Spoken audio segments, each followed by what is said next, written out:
Donc Christophe, tu es plasticien, artiste. Oui. Et avec des productions qu'on va pouvoir assez variées, qu'on va voir qui sont assez variées, théoriques, en galerie, parfois dans l'espace public. Et à Marseille, on le connaît notamment pour l'Opéra Noir, qui est à l'arrière de l'Opéra Marseille, qui est une micro-architecture, qui est une réplique du kiosque du haut de la Canebière, et qui est autant, disons, distordu que les sons qui sont diffusés. Je précise juste que les sons, en fait, c'est une sorte de ventriloquie de l'opéra, de la vie de l'opéra, puisqu'il y a des micros qui sont à l'intérieur, et c'est le son en temps réel de la vie de l'opéra qui est diffusé dans c'est une pièce qui est plus que sonore, c'est qu'elle est vraiment, c'est la vie de l'opéra dans ce petit opéra, quoi, voilà. Mais donc tu vas nous en dire un peu plus sur le travail que tu fais, que vous faites. Vous travaillez pour toi deux Depuis toujours. Ouais. Et notamment ce que vous entendez par psycho-architecture. Donc on a fait un choix d'images de projets un peu différents du fait des axes qui étaient lancés pour ces rencontres. Donc à la fois cette question de temporalité qui traverse pas mal de projets, la question de l'invisibilité ou de la disparition de l'architecture qui est aussi quelque chose qui nous intéresse. Donc voilà, on a fait une sélection, j'espère que je vais pouvoir rentrer dans ce format un peu étroit quand même, qui est de 30 minutes. Tout d'abord, peut-être, par rapport à la question de l'invisibilité, on voit que c'est effectivement générationnel. J'avais envie de citer Super Studio qui, en 71, je crois, dans un texte, dit finalement l'architecture, on n'en a plus vraiment besoin, l'homme va être modifié génétiquement et on n'aura plus besoin de se protéger, donc au niveau thermique, à tous les niveaux, l'être humain va pouvoir s'émanciper dans le fond de l'architecture en étant lui-même modifié pour porter sa propre architecture. Alors ça fait un lien aussi avec Hans Hollein, avec la fameuse pile architecture. Donc on est dans cette... Et c'est vrai que si je démarre par Super Studio, c'est que ces mouvements radicaux nous ont beaucoup influencés, même si nous n'avons pas fait d'école d'architecture. On a une formation d'artiste, on a été étudiant à la Villa Arsan. Mais ça a été autant l'art conceptuel pour nous que cette architecture, contre-architecture, ont été des outils pour nous pour penser les choses, pour fabriquer un peu notre travail d'artiste. Et peut-être sur cette notion-là de dystopie, et qui pour nous a été et continue en partie d'être un élément important, une manière de penser le monde. Et finalement, une dystopie, c'est une utopie malade, d'une certaine façon. Et cette question du pathologique, on l'a presque redoublé, c'est-à-dire le dysfonctionnement, la manière, comment dire, dont le corps ou l'être humain n'est pas un étant malade, dans le fond. Je pense que c'est une perception, une manière de vivre le monde différemment, dans une autre temporalité. Et je crois que ça nous... Enfin, en tout cas, c'est notre point de vue, c'est une façon de mieux comprendre les choses. C'est-à-dire, finalement, quelqu'un qui est en bonne santé, je ne sais pas s'il voit bien le paysage. Par contre, quelqu'un qui a des difficultés à marcher, il a une autre relation au paysage. Et finalement, ces petites choses-là, en tout cas, traversent, c'est pas volontaire, mais en tout cas, on s'aperçoit avec le temps que cette question de la pathologie et du dysfonctionnement, en fait, est le moteur de ce qu'on fait. J'ai démarré par cette double ampoule qui est le sujet sur le temps, qui est un projet qu'on a fait avec un laboratoire qui faisait des expériences sur des médicaments. Et on leur a demandé de travailler sur un scénario avec nous sur l'idée de penser... Alors, c'est un laboratoire qui testait véritablement avec des cobayes, avec des vraies personnes, des produits selon des protocoles. Et là, c'était un protocole qui était évidemment placebo, qui n'a pas été tenu jusqu'au bout parce qu'ils ont eu vraiment peur d'aller jusqu'au bout, comme quoi le placebo est pas complètement inoffensif et il peut avoir de réelles implications sur le corps. Et donc cette double ampoule, c'est comme une ampoule tressée. Et à l'intérieur, le scénario de cette pièce, c'est un liquide avec une molécule qui agit sur le cerveau et qui nous donne une perception du temps qui est ralentie, et l'autre, une perception du temps qui est accélérée. Et la prise simultanée de cette ampoule nous donnerait une perception du temps réel, mais faux. Donc c'est ce scénario-là, voilà, je voulais démarrer par cette double ampoule, puisque on parle de la question du temps, et voilà, c'est un autre. Alors ça, c'est un projet beaucoup plus ancien, qui est de 97, qui s'appelle Les Maisons qui meurent, et on avait travaillé à l'époque on l'a travaillé en collaboration avec Rudy Ricciotti, que vous connaissez sûrement tous. Et donc il avait son agence à Bandol à l'époque, et sachant qu'il était collectionneur, on avait ce projet, on ne savait pas trop comment le mettre en œuvre, et donc on l'a un peu appâté en disant ben voilà, puisque tu nous aides à produire la pièce et tu auras un échange, une œuvre où en l'occurrence il a eu les originaux, les calques originaux qu'il a lui-même produits par l'agence. Donc c'est un scénario de 8 maisons qui vont s'autodétruire selon la durée de vie de l'individu qui est dedans. Donc en fait on est dans une architecture qui est dans une temporalité qui est celle qui subit la même entropie que notre corps dans le fond, et qui pousse progressivement jusqu'à disparaître. Donc il y a plusieurs scénarios. De ce que vous voyez, c'est les planches. On voulait surtout pas rentrer dans une architecture ou sculpture ou quelque chose qui serait de l'ordre d'un objet incongru, mais plutôt essayer d'avoir des bâtiments qui soient possiblement faciles à réaliser, parce qu'il y avait quand même ce désir là au départ, et puis qui soient accessibles, et voilà. Et donc on a travaillé un an avec l'agence, et ça a donc produit cette série de planches. Vu qu'on a peu de temps, je vais peut-être en choisir une. Celle de gauche, par exemple, la noire, là on revient à la maladie, mais l'utilisateur, l'habitant, est connecté à des palpeurs, et son bulletin de santé est connecté à un ordinateur qui envoie au bâtiment des informations, et en fonction de l'état de santé de l'individu, la maison va réagir et se désagréger, et en tout cas être en résonance avec ce corps malade.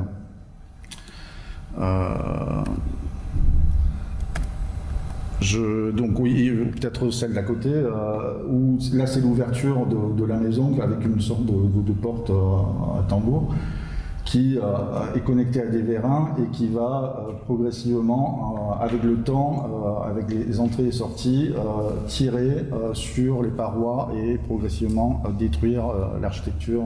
Donc voilà, c'est des sortes de tortures qui sont faites, mais en fait ce travail, on continue encore souvent dans les conférences à en parler, c'est qu'il a ouvert ce que je disais tout à l'heure, ce lien avec cette architecture, cette contre-architecture d'un côté, mais aussi cette question du corps et du pathologique et de la porosité, disons, entre l'espace architectural et l'espace corporel.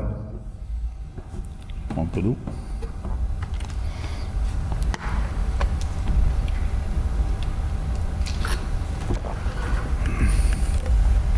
Un autre projet qui, lui, je regarde comme les vieux artistes qui ne savaient plus quand ils ont fait les choses, mais les Afters, c'est 2001, et cette série appartient au Fraxant, qui est plutôt drôle, puisqu'ils ont la plupart des originaux de cette histoire-là, et ils ont acheté cette série. Ils ont donc une version vieillie, où on a repris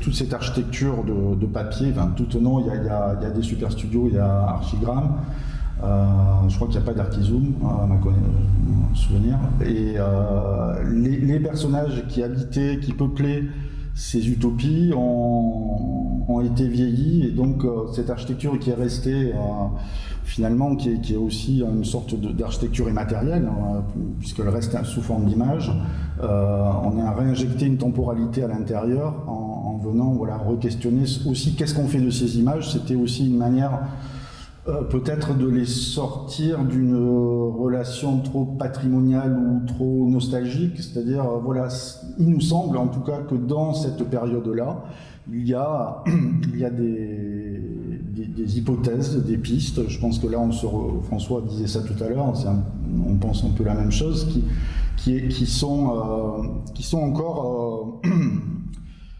viables, en tout cas qui sont évidemment pas à reprendre telles quelles, mais il y a des outils critiques pour continuer à penser l'architecture de manière, je dirais, peut-être prospective et peut-être aussi festive.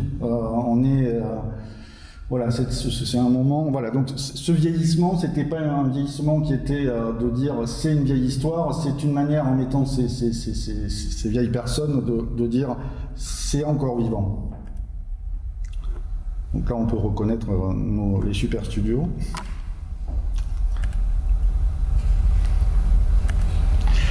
Alors un autre projet qui n'a rien à voir, je vous avais dit c'est une sorte de pot pourri mon affaire, j'essaye à travers les projets de prendre des axes Ça c'est un projet qui a été fait avec quelqu'un que François connaît aussi et qu'on a eu l'occasion de croiser, j'allais dire presque malheureusement, mais ça c'est...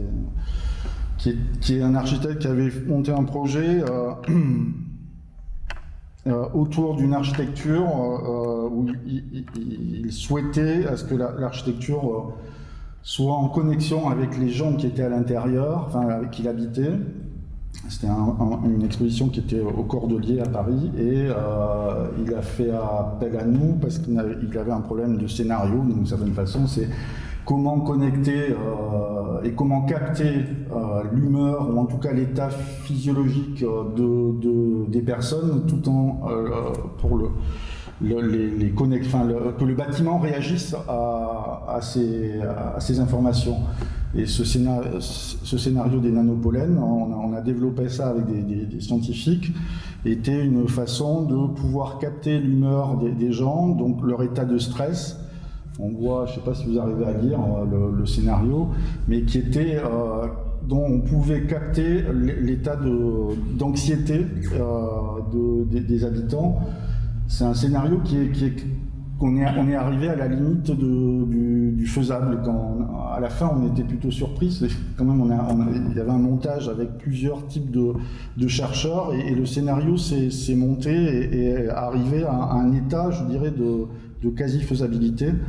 Donc voilà, là on est sur peut-être cette idée l'idée de comment on peut paramétrer et comment l'individu peut être en tout cas partie prenante de l'architecture. Là en l'occurrence c'est une façon un peu étrange et flippante, mais de pouvoir agir et capter l'état physiologique des personnes.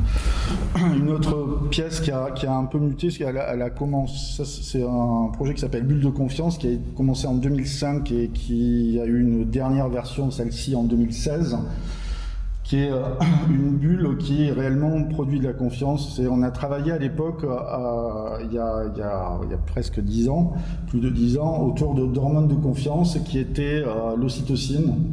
L'ocytocine, c'est quelque chose qui est fabriqué par les femmes enceintes. Et à l'époque, on était tombé sur un article qui disait qu'ils avaient fait des tests avec cette molécule et qu'ils avaient testé ça avec des traders. Et les traders, ils s'étaient aperçus qu'en contact avec cette hormone, ils jouaient en bourse de manière totalement indécente, ce qui a peut-être donné le krach boursier après, mais donc voilà. Et en fait, cette pièce, elle a évolué, et les connaissances sur la molécule aussi. Et là, quand on l'a remontré pour une exposition il y a 1 an, on a racheté l'ocytocine et pour l'anecdote, la personne qui vendait l'ocytocine était en rupture de stock parce que visiblement tous les casinos, tous les salles de jeu mettent dans les ventilations de l'ocytocine autour des machines à sous, ce qui donne plus envie aux gens de jouer, ce qui est assez inquiétant quand même. Donc voilà, là c'est une architecture vide qui reprend l'idée de la bulle. On a vu tout à l'heure cette histoire-là, mais voilà, donc on rentre à l'intérieur, il y a cette diffusion qui est faite au centre de la bulle. Un autre projet qui s'appelle Disparaître ici et qui est lié à une pièce qui s'appelle Dreamland et qui est à l'origine, alors ça c'est ce qu'on voit, c'est la maquette et une table et ce que vous voyez, le rideau, c'est pour couper des ondes électromagnétiques pour les gens qui ont des problèmes de HS, de maux de tête ou de contagion comme ça de ce qui circule dans l'air en termes d'ondes. Et ça permet, en se branchant c'est une sorte de cage de Faraday en quelque sorte. Donc ça c'est une maquette et l'origine, voilà, c'est cette installation-là, qui s'appelle Dreamland, et qui était aussi sur la question de la disparition, puisque Dreamland c'est l'endroit où les avions furtifs étaient fabriqués aux États-Unis, dans le désert, et c'était une zone qui était, quand on a fait la pièce, qui n'était pas cartographiée. Alors je ne sais pas si entre-temps elle l'est, mais il y avait une zone qui était blanche. Et ça nous intéressait, se dire qu'aujourd'hui, il y a encore des endroits où on ne voit pas ce qui s'y passe. Et ça a été le début de cette pièce, et donc c'est une sorte d'avion furtif, de grotte prismée, mais qui permet d'aller se cacher et de se couper. Il y a aussi un brouilleur d'ondes qui est dans la pièce. Donc c'est une sorte de maquette agrandie, mais à l'échelle du corps, on peut vraiment y rentrer dedans. Et donc il y a cette idée de disparaître et de pouvoir se cacher en quelque sorte des ondes et des satellites. Alors tu parlais des psycho-architectures tout à l'heure, ça c'est une série qui se déploie depuis plusieurs années, qui est là aussi sur finalement, ce qui nous intéresse en tout cas quand on convoque l'idée de l'architecture ou de l'espace, c'est souvent pour finalement matérialiser ce qui n'a pas de forme. Dans le fond, un trauma, une névrose, a priori ça fait pas une architecture. Et là, avec cette série, on a travaillé à partir de dessins, de tests psychologiques où on demande à des gens de dessiner des arbres ou des maisons. Et à partir de ces dessins, on a fait un travail de traduction, de mise en volume, qui matérialise comme des maquettes de maisons qui sont réalisées à partir des dessins. Donc c'est un travail de retranscription et de donner forme à ces dessins traumatiques. Donc c'est une série de psycho-architecture. Alors celle-ci, elle est issue de cette série, mais vous allez voir, en fait, elle a donné lieu à une psycho-architecture plus grande.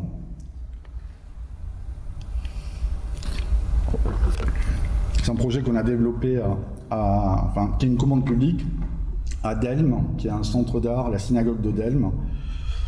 Et donc ça, c'est l'impression 3D de la maquette du projet. Et la commande publique réalisée. Alors, d'une certaine façon, cette commande publique, elle est assez... elle est dans le même processus que des psycho-architectures, c'est que quand on est arrivé sur place, on ne savait pas ce qu'on allait faire.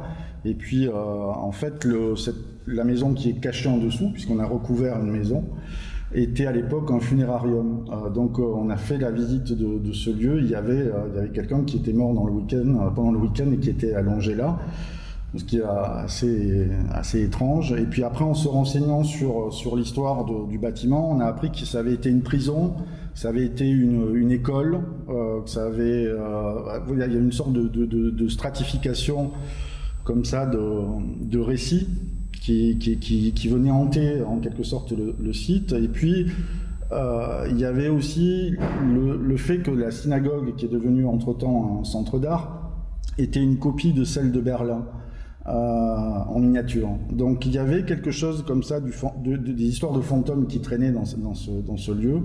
Et donc on a commencé à travailler non pas sur les traumatismes comme dans les psycho-architectures à partir de dessins, mais finalement sur l'histoire du site, sur une histoire, sur l'archéologiale, c'est-à-dire qu'à un moment les lieux sont aussi chargés d'histoire et on a essayé de faire ressurgir et de travailler à partir de ces récits, de cette histoire-là. Donc là, ce projet a été, je sais pas, c'est de 2012. Donc le système de construction, c'est un recouvrement avec des parties sculptées en 3D. Enfin, tout le devant, c'est sculpté par des machines 5 axes.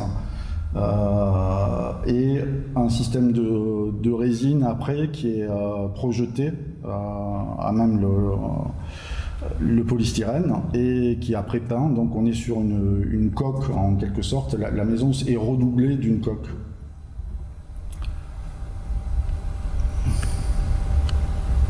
Là on voit à gauche la synagogue.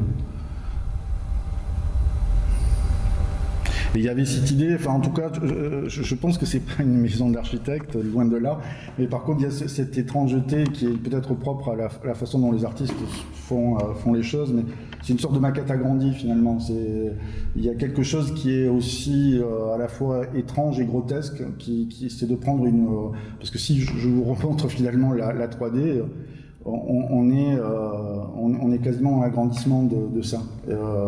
Ce qui est, dans le fond, enfin, ce qui nous intéresse, et là, on n'est pas. François disait tout à l'heure sur l'idée de passer dans le réel, c'est modifier le projet. Et il a raison d'ailleurs, c'est pas. Mais peut-être, voilà, un artiste, il est assez con pour se dire qu'on pourrait tenir jusqu'au bout le projet. Et avec, voilà, il y a une absurdité là-dedans qui est propre, je pense, voilà, ce qui fait la différence entre un architecte et un artiste, peut-être. Et au niveau temps, en fait, j'ai fait court, mais je voulais finir. Du coup, j'ai fait un peu au pas de course, mais sur 2 projets. Sur cette question de l'architecture et de la pathologie, on a choisi de montrer 2 et de finir peut-être sur une perspective, j'en sais rien, de discussion, mais sur ce magnifique projet d'Alto, de sanatorium. Là, c'est l'entrée, je crois que les infirmières disaient que c'était le poumon d'Alto quand il avait fait ce bâtiment. Et ce bâtiment, on le trouve exceptionnel à plus d'un titre, et puis aussi intéressant quand on sait que Alto, quand il conçoit ce bâtiment, il est lui-même malade. Et toute l'attention qu'il va porter sur les détails dans le sanatorium qui vont être dessiner les éviers pour pas qu'il y ait d'éclaboussures, où il va penser les paravents pour que quand on rentre dans une chambre, la personne ait de l'intimité, comment il va travailler la peinture des plafonds, parce qu'on passe la journée allongée, et donc la couleur était là pour améliorer. Donc il y a un ensemble d'une extrême intelligence. Je dirais que là on est au début du modernisme, et au moment où il ne fait pas de faux pas. Enfin, il me semble qu'il faudrait peut-être, alors on a des historiens de l'architecture, mais ce que tu disais sur le moment entre le sanatorium et le modernisme, qui a été celui qui a tiré l'un à l'autre? C'est-à-dire que chez Le Corbusier, il y a tout ce projet autour de la lumière, d'une forme d'hygiénisme qui est là, et en même temps cette maladie permet, je ne sais pas, en tout cas il y a une sorte de choses qui s'imbriquent l'une dans l'autre, de pouvoir dans le fond développer le projet moderne avec sa dimension la plus humaniste. Et ce projet, il est magnifique pour ça, parce que c'est pas que produire un bâtiment, c'est produire dans le détail et dans l'attention portée aux choses. Donc voilà, ces liens, c'est une rencontre autour de l'architecture, et c'est bien de partager ce qu'on aime, donc j'avais envie de vous en parler. Allez voir ce projet d'Alto. Et puis un autre qui en fait n'est pas de l'architecture, dans le fond c'est un vieux château, et c'est la clinique de Laborde. Et je voulais le finir par Laborde pour plusieurs raisons. Parce que je pense que c'est un endroit d'expérimentation, un endroit de grande intelligence, où la question de l'architecture, finalement, on s'en fout. Ils ont pris ce vieux château et ils l'ont habité.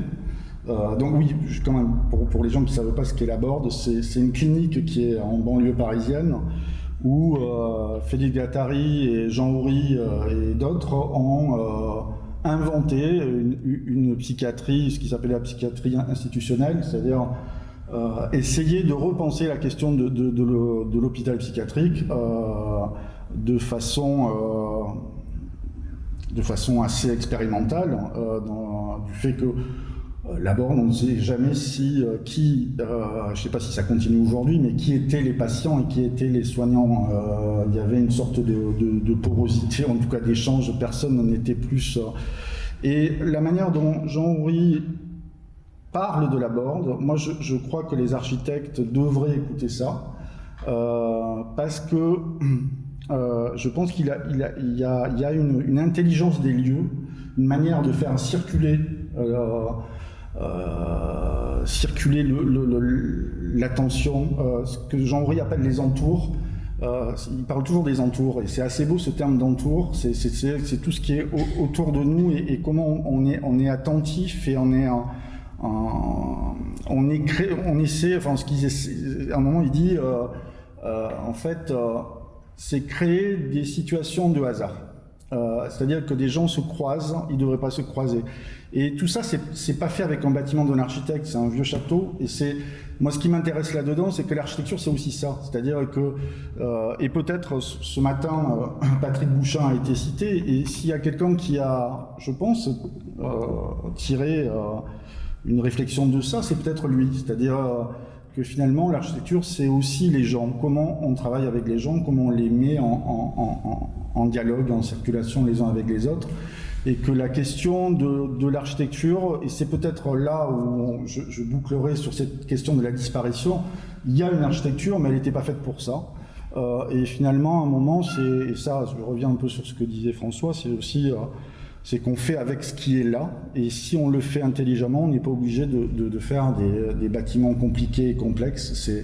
C'est l'échange l'intelligence des lieux qui fait le reste. Donc voilà, je voulais finir sur cette piste-là, qui est une manière de boucler sur la question de la pathologie et de l'architecture, mais aussi de voir que c'est peut-être aussi à travers une compréhension c'est pour ça que ces deux projets, je voulais les mettre à la fin, c'est-à-dire que chez Alto, cette grande intelligence et cette intention portée aux gens dans son bâtiment, et la Borde où la question de l'architecte, il n'y en a pas, mais il y a une autre forme d'architecture qui, elle, je dirais, sur l'idée de faire communauté et d'être ensemble, et comment on peut être ensemble.